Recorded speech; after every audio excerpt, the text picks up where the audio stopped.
We are near Georgetown, South Carolina. I read that there were gators. Never been called ma'am so many times in my life. I think we're okay, and I don't think we damaged anything.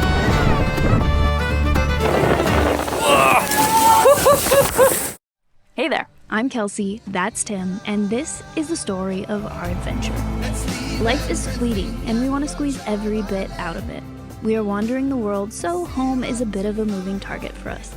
We love finding the random, the remote, and sharing it all with you.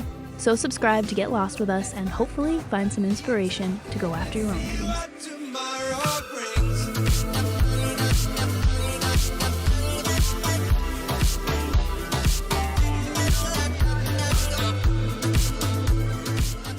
Welcome back!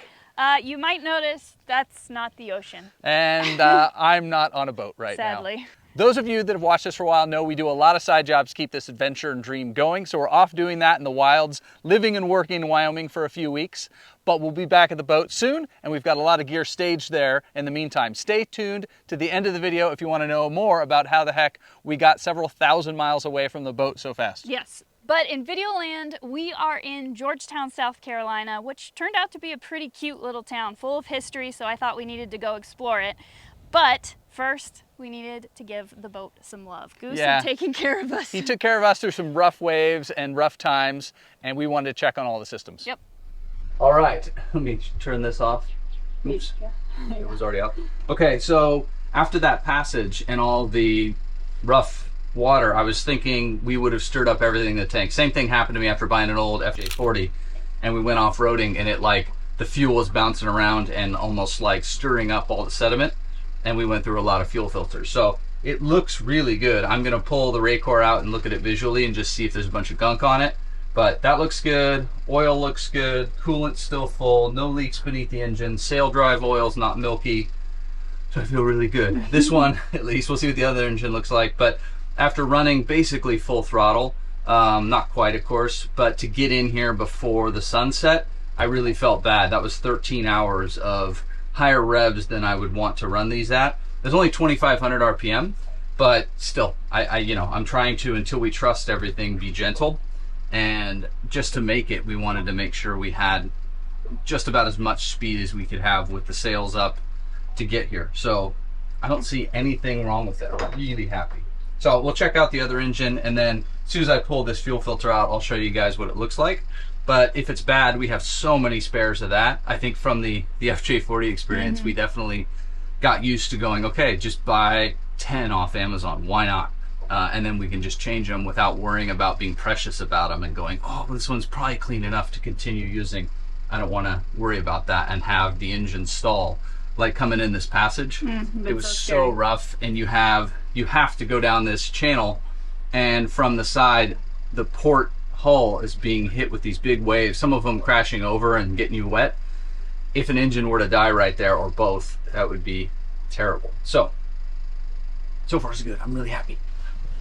I mean, that's amazing. No chunks. I expected some black sludge sitting in there, but in here looks pretty good. I'm not gonna change that. That's so clean. We did use, I gotta think of the treatment. I'll try and put on the screen what it was, but it's like a biocide that kills any diesel bug that was in these tanks. If you hadn't watched our other videos, this boat sat for almost 4 years with like 10% full tanks. So a lot of air in there to create all kinds of bad growth. And I'm not saying we don't have it, but I haven't seen the evidence of it here or looking as much as I can into the tanks. But we did use a biocide that'll kill it, and also one that will liquefy the gunk and be able to actually run it right through your engine. Whether that's good or bad, the running part, I didn't want it clogging up the system and stalling the engine. So putting both of those in may have helped. And I think what we'll do is every time we fill up, we'll add that treatment again until we run out of that tank, that jug we bought. Just so as stuff flakes off the walls of the tank, we continue to process it through the engines or kill it. But yeah, everything looks great. Let's check out the other engine. Looks so good. Man, don't know where all the black sludges. I feel like almost guaranteed there has to be black sludge after 4 years of sitting still. Damp air, almost empty tanks. It's like a recipe for diesel bug to take over. Totally. But I mean, literally, because it was Australian fuel in the tanks. Do you guys not have diesel bug in Australia? So now with our chores done, we had given Goose lots of love, we could go check out our surroundings. Yes, and I was excited. It was our first longer range test for our new engine. So with the old one, it probably would have taken us 3 hours to do the 11 miles to get to Georgetown. Yeah. We in fact would have considered pulling up the anchor and bringing the whole boat in. Yep. But with the new engine, we knew we could get on a plane and do about 20 miles an hour. So that was going to make this trip a lot better. Yes. This is our first ever anchor spot, and we didn't film much getting in because it was stormy and I was not feeling so good, so I didn't film much, but not a lot to look at, but it's really pretty actually. We are near Georgetown, South Carolina, and there's a lot of history in Georgetown, which I did not know about until we got here, and last night I was reading about it. And so we just put the dinghy in the water. We're gonna go on a little adventure to see what's out there. Pretty excited. So, we're all ready, sunscreened, covered up, and here we go. We're just going so fast. The Now current's we're going to go crazy. real fast on the way there because we got the current with us, Yeah. right?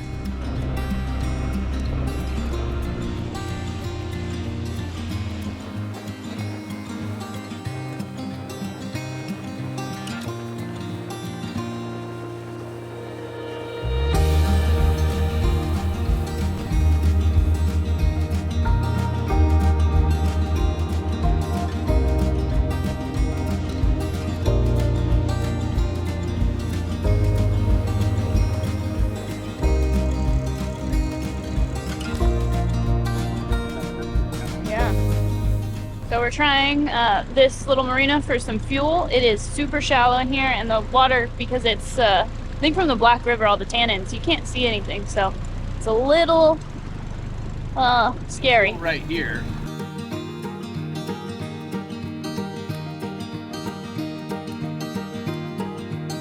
I read that there were crocs around here, or I guess gators. So our first one, tiny little one.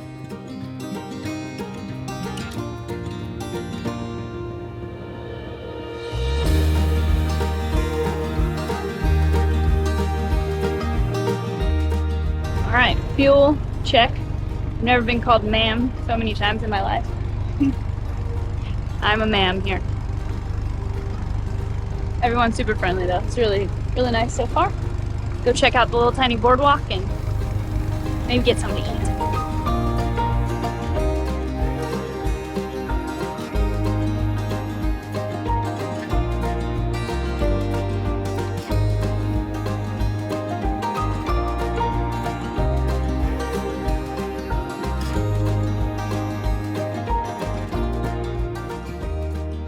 All right, we made it to the boardwalk.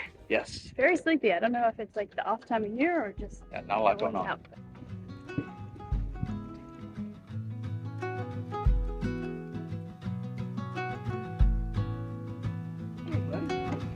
Hi.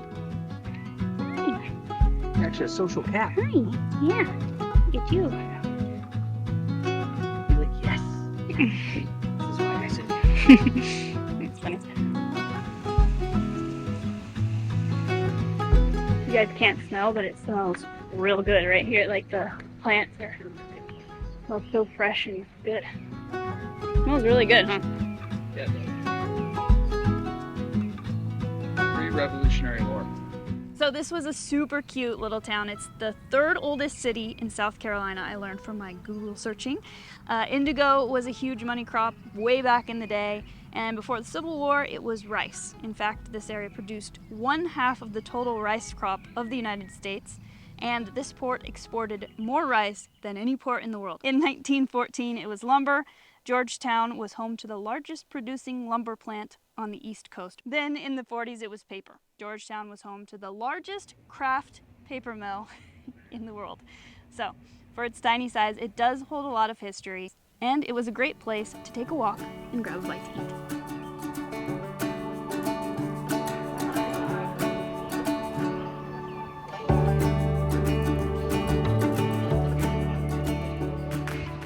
We don't often eat out, but we had a great lunch. We split the sandwich because it was massive. It was so big. So we were so full. We did a short little walk back through town to the dinghy, and back to the boat we went. I think we'd seen all there is to see in Georgetown. That's for sure.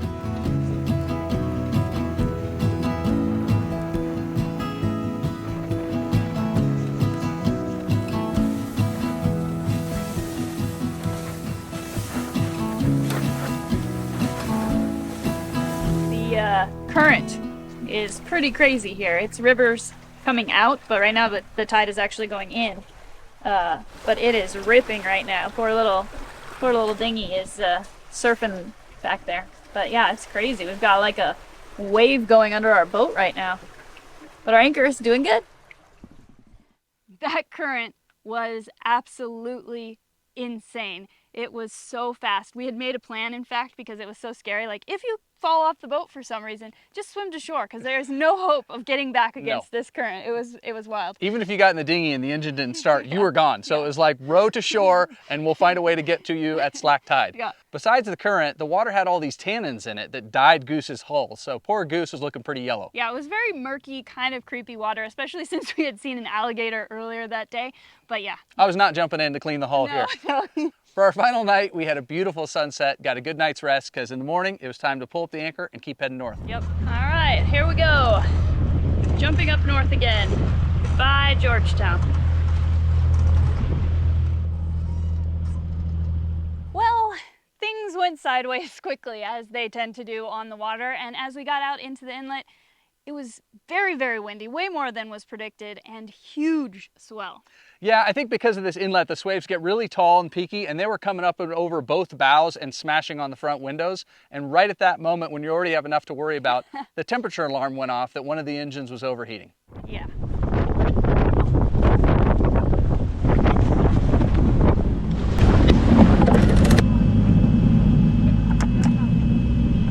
Okay, you can get that sail in. Get down. Okay, let me see if I can turn around right here. Okay. Wait till these couple of waves are done. I need to watch the engine for me. Let's have this. Yeah, I want to have this engine for a minute. All right, so we got halfway out this cut. It's 23 knots of wind. We're kind of heeling over, hauling along, sails up. But I've got the engines on just because we are going through a cut with cement, brake, water, I can't think of words, on either side.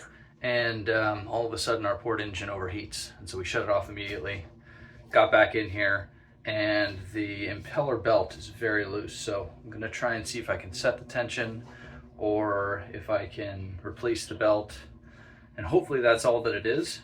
Although when I got back in here, I checked the temp on the engine and it had cooled down. So I was just going to start it and see if I could see what was slipping or what was the issue, and it won't start. The starter probably has soaked up a bunch of heat and is probably just seized up. Hope that's all it is. If not, starting solenoid could be cooked, and I'd have to bypass it, I think. So I'm going to worry about belts first and make sure I can spin the impeller by hand that puts seawater through the engine. And if I can do that, and then I can tighten the belt tension, we'll give it a little while and see if we can start it. And then with seawater coming through, we should be good. But why did that come loose in the first place? Did the impeller have something it sucked in and didn't want to spin, and then the belt spun on it and sort of burned it up a little bit and made it loose? Or has it just been coming loose over time? It's not something I checked, something I should have checked. I mean, I did kind of wiggle the belts to make sure they seemed okay, but I didn't adjust any of the tension in them. So. And certainly I would say these engines now have been run more than they have in, probably 5 years. So if they were new belts when he did the last servicing, it makes sense that they have a little bit of stretch, and that's been taken up. So, yeah, I don't know, we're back where we were essentially. We got back into the same spot we just left, coming against the tide with one engine. Boat speed 5.5, speed over ground was like 2.5. So a lot of tide heading out against us. I was really hoping that engine didn't have any issues all of a sudden. Or we just would have had to drop anchor in the middle of this cut and hang out and try and do all this. So I'm glad we're back where we were, anchored, and time to figure this out. A few moments later. So impeller looks good. That's thankful for that because it's new. If that were messed up, I'd be going, was it new old stock or something. Is the rubber rotting? So impeller looks perfect. It's all the belt. The belt was super loose. So my guess is that, you know, I kind of tugged on it weeks ago when we first got the boat, and we've used it a few times since then. I have not rechecked the tension. So either the belt is toast and it's just continually expanding, and you know, it's going to get loose again here in a minute, but now I know to keep an eye on it. So I'm going to leave this engine cover off anytime we're running it right now until I trust it again. So I'm going to put the cover back on the impeller, and the belt is now tight. And then we just have the non-start issue to worry about, and see if the starter just cools down and works again, or if I have to bypass it, or yeah, I don't know. We'll see. Starting solenoid, bypass. Starter toast, no engine. So yeah, this should be interesting, but relatively good news, I think. 1 minute, 37 seconds later. So I think that maybe the starter is either, it could be dead, could be heat soaked. We just need to give it more time, but things are really cool in here now. So I don't know if that is it, but we will give it some more time. Or we can try the old tap the starter trick. So I have like a plastic mallet, and I could take that and maybe the plastic side of one of the screwdrivers and give it a few good hits and see if we can get it to start up. But I think that as long as the relay, it's clicking, so I think that it's working. Doesn't mean it for sure is, but you hear it click and it does sound like a relay that's working. Then the only other thing would be dead starter or just a stuck starter. But yeah, so we'll check on it in a little bit. I'm gonna try the tapping on it, but I'm gonna let it cool down even more. I'm gonna go to the other engine and tighten the impeller tension if it needs it on that. 12 seconds later. All right, so it's running.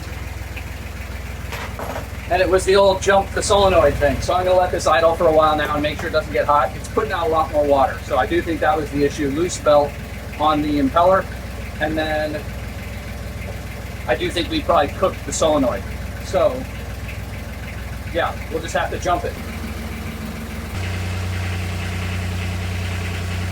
20 minutes later. So everything seemed really good. Temps are very low, 150, 160. It wasn't under load. It was on bumped up RPMs, but definitely not under any real load. So both these engines have been running at like 170, 180, totally comfortable with that, never near the 200s. When we shut it off, Kelsey ran down with the heat gun, said it was 215, which isn't, I don't think, I don't know, tell me you guys, I don't know. For a 3YM30 Yanmar, 3-cylinder diesel, 215, 220 degrees, I don't think is damaging, right? Because our Land Cruisers, if something was wrong, could get up to that. I have friends who would regularly run it 220, 225, and the AC auto shuts off on those trucks. So that's not good, I don't think. But it didn't ever damage their truck, at least short term it didn't. So I think we're okay, and I don't think we damaged anything. But I'm just really glad that jumping the solenoid worked. And then two, as soon as I shut it down, I went, okay, give it a couple of seconds, hit the start button, and it worked. So the solenoid's not completely dead. I definitely want to get one or two on board so we have a spare, and then maybe just replace this one and then keep it as like a marked spare that, you know, intermittent working, something like that. But I'm glad that it did start, so we may not have to jump it each time, which would be really nice. But I do think we're going to leave this cover off, and this mattress we're putting up in the guest room, we're going to leave this engine completely uncovered while it's running until we are confident in it again. Sorry, guys. I think knowing how rough it was heading out there today, and all the wind, and then losing the engine in that cut, and looking over and seeing the waves break on that old cement jetty, and you know, it's hard to steer anyways. With sails up, both engines, I had the most control I could have, and it was still hard. Losing an engine and then going, man, I've got full port rudder or full starboard rudder, and it's not doing much of anything, got kind of scary. So then we pulled down the sails because it was 23, 24 knots, and to try and get a reef in while we were on the beam, we couldn't turn into it in that cut. So we just dropped the sails, which, you know, may not be the best for the sails, but that's what we did. I don't know if it's the right thing to do or not. Maybe keeping them up, but when I saw 23, 24, I'm going, I don't want that main to break something, you know, or to have an issue. And we were heeled pretty good. But yeah, I don't know. So we dropped the sails, and then with one engine, I tried to turn in the cut and come back. I was trying to get to the end of it. So I did wait till we were past the cement jetty. But then when I started turning, we just weren't turning. And I was like, man, I've got full throttle, full rudder. So let me try the other way. And of course, turning into the wind, into the breeze was smarter.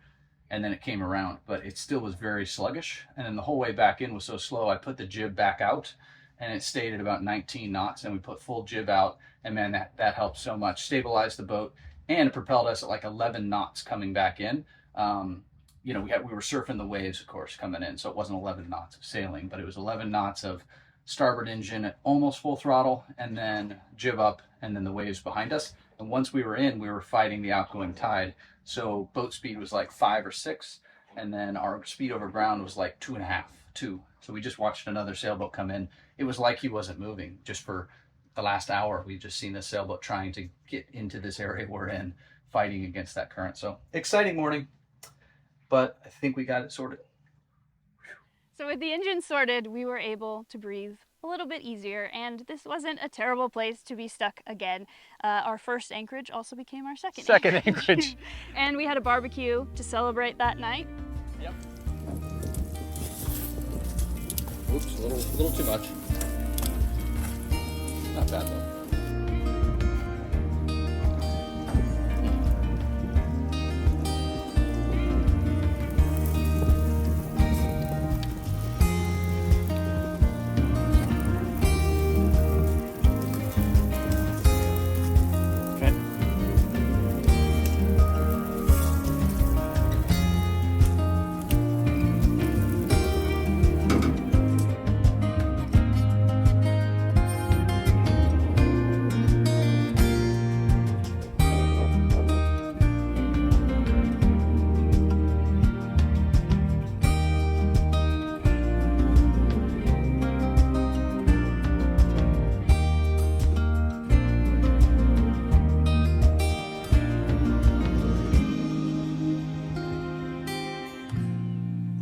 Yep. We were safe. We were safe and everything was okay. We decided to try again the next morning, nice and early. And as a bonus, the seas were a heck of a lot calmer. Yeah. And everything was running like a top.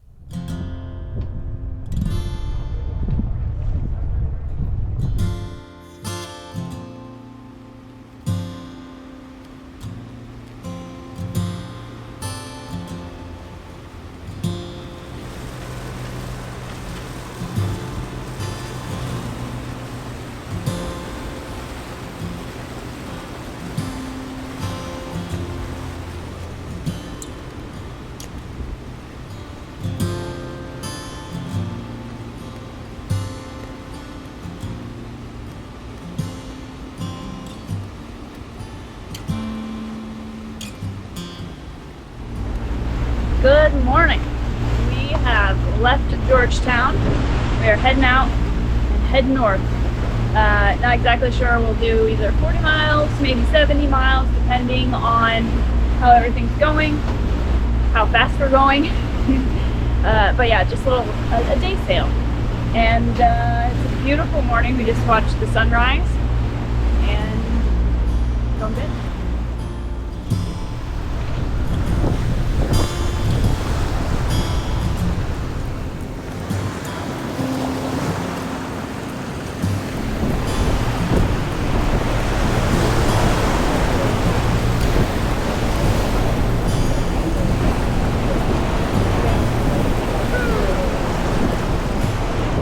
I can't believe we're sailing right now. You know, I can't believe that the wind is powering us at 7.5 knots, bashing through waves. Yeah, it's insane. Like, yeah, it doesn't, my mind can't compute that the wind pushing us, it doesn't seem possible. I know, and you'd think, like, even though we've only, been sailing for, I don't know, a few weeks or whatever. Yeah. Really, that the novelty would already be worn off. I don't know if it ever will. Like the fact that you just look up and listen to nothing except the noise of the wind and the waves sort of splashing over the bows, and you go, wow, it works. It really works. Yeah.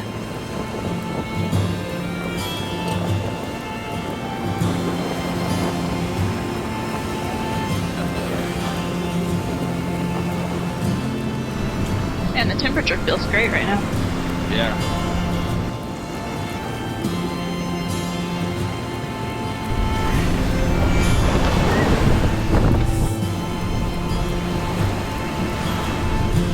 Woo-hoo-hoo! Those were definitely the most pitchy because I was looking down at my phone. Yeah. I gotta remember to look up for those. That's a big wave. Oh, man.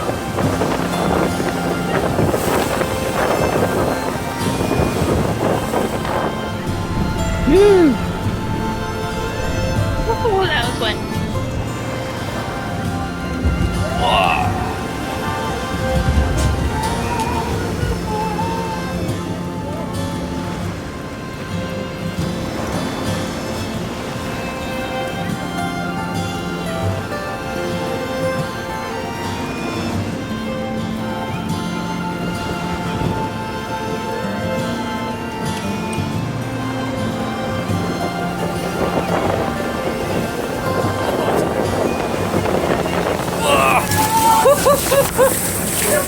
Holy sh!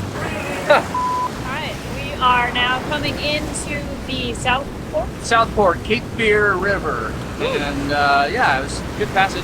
Yeah, not bad. I mean, it was rough, I think, but we don't really know what to compare it to. Yeah, true. So we had, going beaten into the wind like that, we had a lot of waves coming over the bows and the bows diving, and then we'd lose a little speed. We'd get back up to like 7.5, 8 knots. And then this afternoon, the wind just died. And right now it's literally Into the inlet, like we're almost in the inlet. And Yeah. So, yeah. Yeah, and so, you know, we finally just rolled it all in because they're just flapping in the wind and we'd have to go way away from the inlet. So, but it was good other than that. Yeah. A lot of tacking back and forth, but I mean, the boat just handles it so well that we don't know what's being hard on it and what's not, except trying to keep the sail area down. So we had, what, 2 reefs in it? Yeah, when we started this morning, yeah. And then as the wind died, we went to 1 reef and then full main and just kind of, learning the boat still. Yeah. But it's awesome. It's really cool. So I'm excited to see what it looks like in here. Yeah. Something to look at. Right now we're making water. We are making water.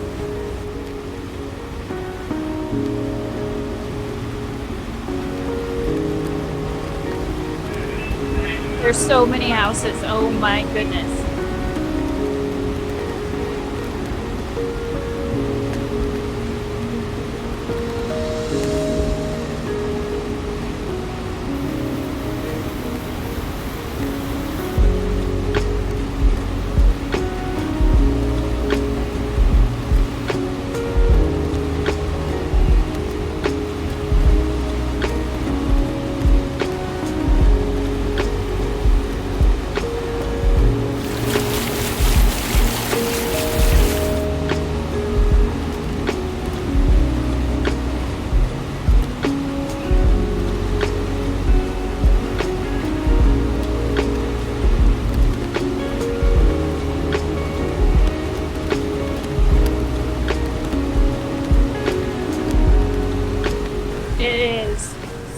Pretty here, and we're both exhausted, but I can't stop like just taking in the sights. It's so beautiful, and the sunset right as we come in.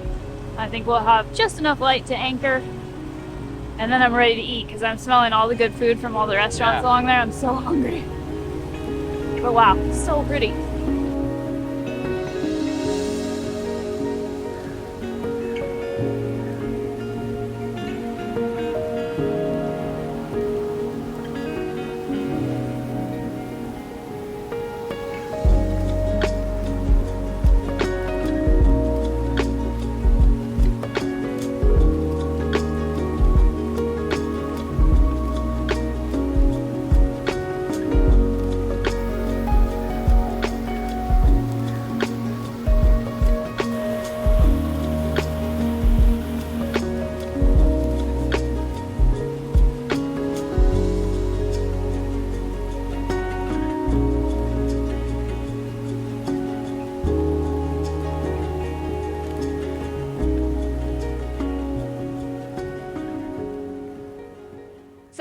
As we dropped anchor, all the doubts that I had from our previous passage were blown away. I was in love with this life. It was just so pretty and peaceful, and I was so proud of us for conquering fears. We had done so many firsts, and I don't know, it was just like this magical feeling dropping the anchor that night, and I was just so content and so happy. I'm starting to feel like we can do this. Yeah. This is gonna work out. There's gonna be scary times, but I think we can get this handled. Yeah. And both of us just love that every single night we wanted to change our view, we could. Yeah. So thank you so much for watching as always. We'll see you all next week when we go under our first low bridge on the ICW. It's super scary. It is. And those of you wondering what the heck we're doing out here in the wilds of Wyoming, thanks for staying tuned to the end so Yes. we can explain to you. Yes.